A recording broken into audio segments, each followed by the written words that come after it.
नमस्कार दोस्तों, आज के हमारे इस वीडियो में हम आपके लिए जितिया व्रत की कथा लेकर आए हैं। एक समय की बात है, नर्मदा नदी के पास कंचनवटी नाम का एक नगर था। नदी के पश्चिम दिशा में मरुभूमि थी जिसे बालूहटा कहा जाता था। वहाँ विशाल पाकड़ का एक पेड़ था। उस पेड़ पर चील रहती थी। पेड़ के नीचे एक खोखर था जिसमें सियारिन रहती थी। चील और सियारिन में गहरी दोस्ती थी। एक बार दोनों ने मिलकर कुछ स्त्रियों को जितिया व्रत करते हुए देखा। तब उन्होंने यह व्रत करने का संकल्प लिया। फिर दोनों ने भगवान ज्योतवाहन की पूजा करने के लिए निर्जला व्रत रखा। व्रत के दिन उस नगर में एक बड़े व्यापारी की मृत्यु हो गई और व्यापारी का दाह संस्कार उसी मरुस्थल पर किया गया। दिन बीतने के बाद जब रात हुई तब वहाँ मौसम खराब हो गया। बिजली कड़कने लगी और बादल गरजने लगे। वहाँ पर बड़ा तूफान आ गया। अब सियारिन को भूख लगने लगी। मुर्दा देखकर वो खुद को रोक ना पाई और उसने व्यापारी के शरीर को खा लिया और उसका व्रत टूट गया। पर चील ने संयम रखा और नियम व श्रद्धा से अगले दिन व्रत का पारण किया। फिर अगले जन्म में दोनों सहेलियों ने ब्राह्मण के परिवार में 2 पुत्रियों के रूप में जन्म लिया।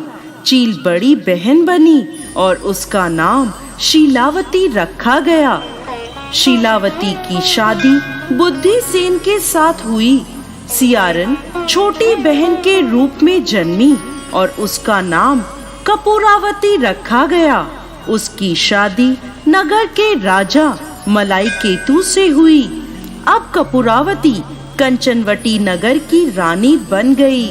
भगवान ज्योतवाहन के आशीर्वाद से शीलावती के 7 पुत्र हुए, पर कपूरावती के सभी बच्चे जन्म लेते ही मर जाते थे। कुछ समय बाद शीलावती के 7 पुत्र बड़े हो गए। वह सभी राजा के दरबार में काम करने लगे। कपूरावती के मन में उन्हें देखकर ईर्ष्या की भावना आ गई और उसने राजा से कहकर शीलावती के सभी पुत्रों के सर कटवा दिए और उन्हें 7 नए बर्तन मंगवाकर उनमें रख दिया और लाल कपड़े से ढककर शीलावती के पास भिजवा दिया। यह देखकर भगवान ज्योतवाहन ने मिट्टी से 7 भाइयों के सिर बनाए और सभी के सिर को उनके धड़ से जोड़कर उन पर अमृत छिड़क दिया, जिससे सभी में जान आ गई और शीलावती के 7 पुत्र जिंदा हो गए और अपने घर लौट आए। जो कटे हुए सिर रानी ने भेजे थे वो फल बन गए। दूसरी ओर रानी कपूरावती शीलावती के घर से पुत्रों की मृत्यु का समाचार सुनने के लिए व्याकुल थी। जब बहुत देर तक कोई समाचार नहीं आया तो कपूरावती स्वयं ही बड़ी बहन के घर चली गई। वहाँ सबको जिंदा और खुश देखकर वो बेहोश हो गई। जब उसे होश आया तो अपनी बहन को उसने सारी बात बता दी। उसे अपनी गलती का पछतावा हो रहा था। भगवान ज्योतवाहन की कृपा से शीलावती को पूर्व जन्म की बातें याद आ गईं। वो कपूरावती को लेकर उसी पाकड़ के पेड़ के पास गई और उसे सारी बात बताई।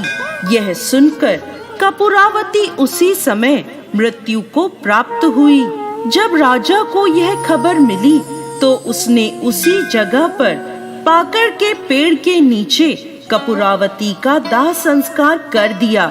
हे भगवान ज्योतवाहन, जैसे आपने शीलावती के 7 पुत्रों की रक्षा करी, वैसे ही इस कहानी को कहते, सुनते और हुंकार भरते सब पर कृपा करना।